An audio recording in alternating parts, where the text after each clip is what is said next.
Isn't it a bit funny how people start to believe in things like Nazar the minute their life does not go as planned? Oh, it wasn't me, it was Nazar or the evil eye.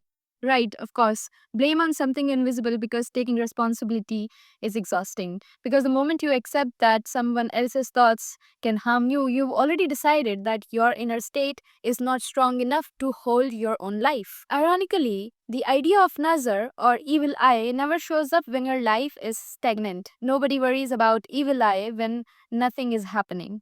It appears the moment things start to move, when you're growing, when attention increases, when momentum builds. That's when fear enters the picture. Not because something external suddenly became more powerful, but because growth itself makes people, including you, uncomfortable. So long ago, what happened was people noticed something very interesting. So they noticed that when someone was looked upon too much, maybe a cute baby, a beautiful person, a new house, or even a healthy animal, something would go wrong suddenly out of nowhere. The baby would fall sick, the animal would get hurt, or the good face would suddenly break. People did not know the psychology or stress back then, so they explained it using the simple way that they could. So they concluded that strong looks and feelings can affect things. And that idea slowly became what we today call as Nazar or evil eye. To protect against this, people started doing simple things and smart things. They added black dot on a baby's face, applied kajal around the eyes, or tied black thread. And why black, you ask? Because black is boring to the eyes. Our brain likes shiny, bright things and perfect things. When something or someone looks too perfect, people keep staring at it, maybe to compare, to admire, and sometimes feeling jealous without even meaning it. A small black mark breaks that perfection. So people look less, stare less, and move on. So Nazar or the evil eye did not start as magic. It started as humans trying to understand attention, feelings like envy and its effects, especially for children whose sense of self is fluid, whose nervous system are easily overwhelmed, and who haven't yet learned where they end and where the world begins. Now, here's where people mess this up. They grow up, their ego develops, their consciousness expands, and instead of strengthening their inner stability, they outsource safety to external explanation, and one of that is Nazar. Now, Nazar or the evil eye becomes a convenient place to dump blame when things don't work out, to eventually be able to say that I'm not responsible for whatever happened to me. And that's our common enemy here, for all of you who connect with me. It's not culture, it's not tradition. The common enemy is externalized power. The simple belief that something outside of you has more control over your life than your inner state. And here's the rule that actually governs your reality, whether you like it or not.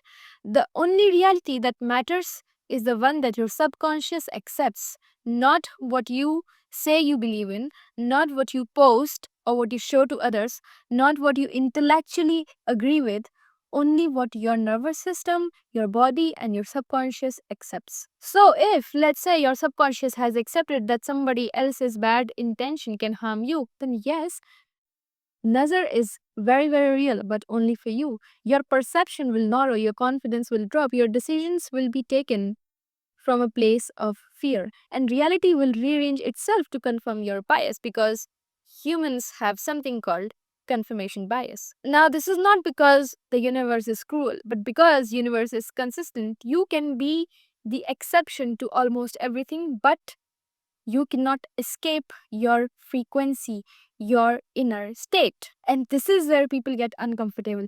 I will give you a very, very easy example, right? So let's say you're applying for a job. On the surface, you really, really want the job. But internally, you're full of doubt.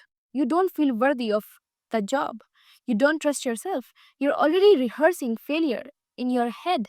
Now, something small happens. You get late, a friend makes a comment, someone says something that you interpret as jealousy, and ultimately you failed the interview. And instead of seeing the pattern, you come up with a solution.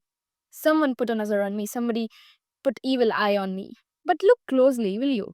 You did not fail that interview because of fate. You eventually got late because your system was already disorganized. You were not present. You were not grounded. You were not audacious enough to occupy the role you were demanding on the surface. So now, if you prefer, blame it on evil eye, blame it on the moon or your neighbor's cat or the planets, because that actually makes life easier than admitting that you forgot to show up for yourself. The universe does not give you what you want, it gives you what your state of being can hold. You can want the world, you can have the world, but if your internal state collapses under the idea of having it, you will not receive it. Not because you are cursed, but because you're not aligned. And when that gap exists, people look for something to blame, like energy, planets, moon, sun, cat, glass, this and that, Nazar, people's jealousy, anything but that one place that actually matters, yourself. I remember this one time in college during a group project. I had a very clear idea of how we could approach that project. But the moment I started thinking about what others might say, my mind just shut down.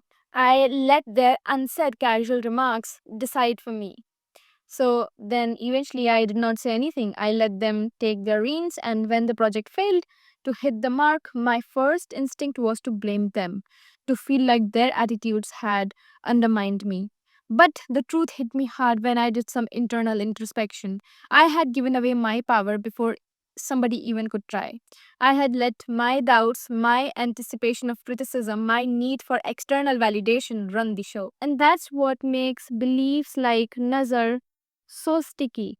Because when we think someone else's intentions can harm us, it's not magic, it's our subconscious accepting that our power lies outside of us. And the moment we do that, the world inevitably reflects it back. The moment you will stop believing that others can destabilize you with their thoughts, something interesting happens. Your nervous system will slow down in a sense that it will feel settled. Your decisions will sharpen up. Your confidence becomes quieter but heavier. People can talk, situations can fluctuate, outcomes can delay, but your center does not move. And that's when Nazar or evil eye stops to exist, not because you fought it, but because there was nothing left for it to latch onto. So, if this video triggered something in you, don't resolve it, don't argue with it, and certainly do not dismiss it. Just observe that part of you that wants you to give your power away. Which belief feels threatened by the idea that responsibility lies within you, because the strongest form of protection is not a thread, a ritual, or a symbol, it is alignment. And with that, I will see you in the next video.